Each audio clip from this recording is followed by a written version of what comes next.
Hi, welcome in to Running with Congenital Heart Disease. This is episode 9. Today we will talk about my injury. And I guess this week there's not much to talk about. I didn't do much. Just iced my feet because I had a bruise on the top of my foot, on just one foot, which was very strange, I thought.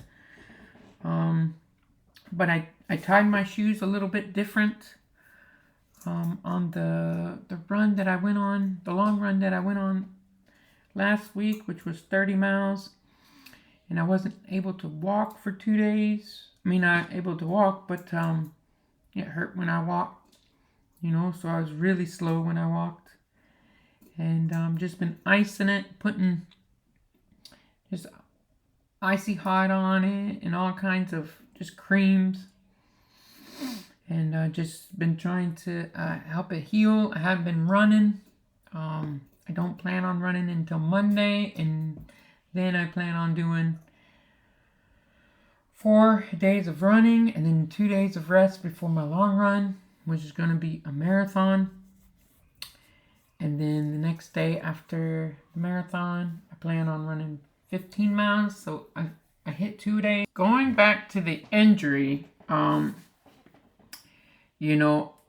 after running 30 miles and I injured the top of my foot with a bruise, it says to stay out for about 2 weeks. Now I've been icing every day, been putting cream on it. And I'm going to start back running on Monday, which would be about 8 or 9 days of rest, which is about a week and a half. And hopefully I can just get back into it as if nothing happened. That's the plan. We'll see what happens during the week, next week. But I bought new socks, so hopefully I felt like my socks were too tight. So I got new socks that are hopefully going to be looser. I'm just bought a bigger pair. And gonna tie my shoes how I've been tying my shoes and not over tighten.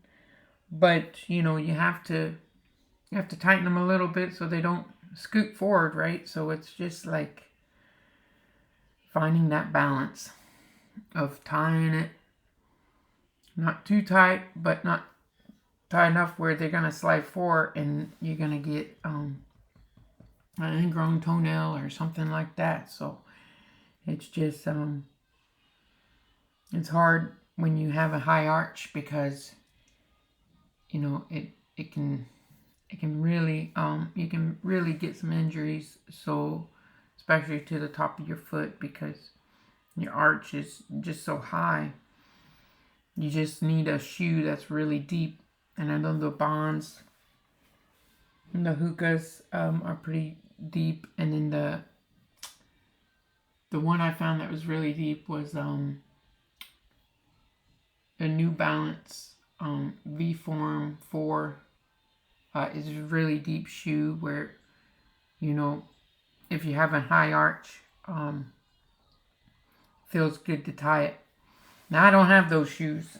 I should probably try them on again after this. But shoes cost so much, they're like $200.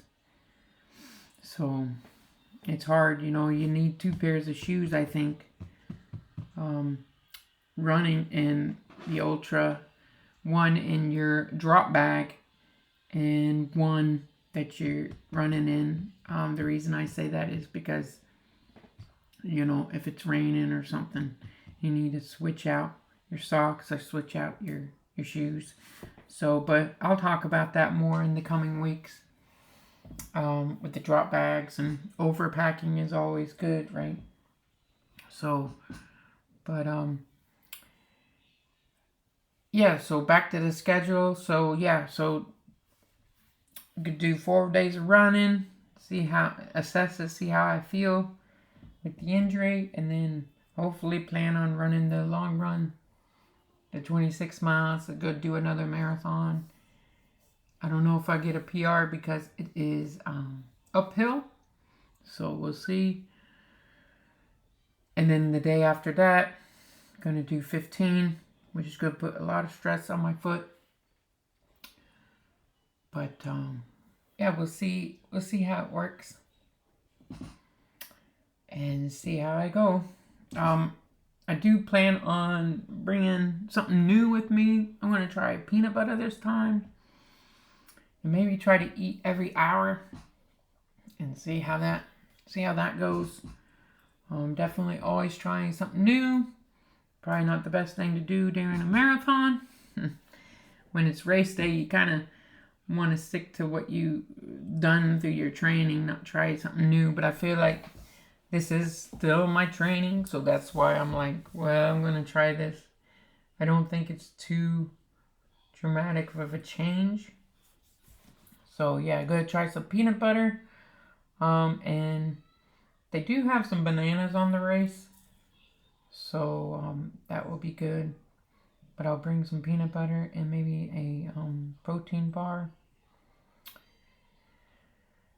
And hopefully get some bananas on the run. And Gatorade. It's always good to get Gatorade. So yeah, I might do pretty good if I don't have the foot injury. And hopefully by Monday this foot injury will be 100%. So still icing it and putting cream on it. And just having my shoes very loose for this last week. So there's no pressure on the top of my foot. And yeah, so we'll see how it works. So I'll catch back with you next week. And yeah, let you know how everything went and what the plans are for next week. All right. Thanks for tuning in. And catch you on the next